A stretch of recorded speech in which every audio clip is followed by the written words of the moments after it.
Welcome back to Atlantis, history or legend. Together, we'll follow the evidence, wherever it leads. Our search begins in the Aegean Sea, on an island the world now knows as Santorini. Today, Santorini is known for white villages, blue water, and towering cliffs. But those cliffs tell a much older story. Thousands of years ago, this landscape looked very different. Beneath its beauty lay an active volcanic system, and sometime during the 2nd millennium BC, it produced one of the most powerful eruptions of the ancient Mediterranean world. Before disaster came, people lived here. At Akrotiri, archaeologists have uncovered an extraordinary Bronze Age settlement, multi-story buildings, paved streets, elaborate wall paintings, storage vessels, workshops, and evidence of extensive maritime connections. This was not an isolated village. It belonged to the sophisticated world of the Bronze Age Aegean. Then, something changed. Evidence at Akrotiri suggests that earthquakes damaged parts of the settlement before the final eruption. And remarkably, archaeologists have not found the kind of concentration of human remains that might be expected from a population suddenly trapped beneath the eruption.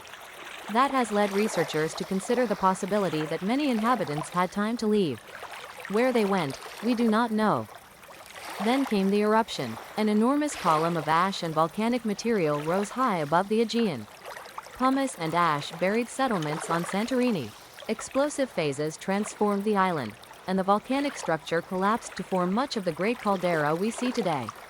The eruption sent volcanic material across a wide region of the eastern Mediterranean. Beneath layers of volcanic debris, Akrotiri remained hidden. Buildings, pottery, paintings, and the remains of everyday life were preserved beneath the eruption. Centuries passed, then millennia, until archaeology began bringing that lost world back into the light. A prosperous island society, a powerful maritime culture, a catastrophic natural disaster, and a landscape transformed by the sea.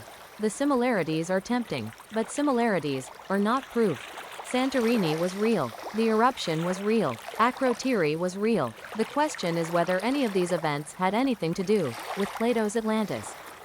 In our next chapter, we'll meet the civilization connected to this extraordinary island. A people of sailors, traders, artists, and palace builders. The Minoans, and we'll ask whether their story brings us any closer to Atlantis.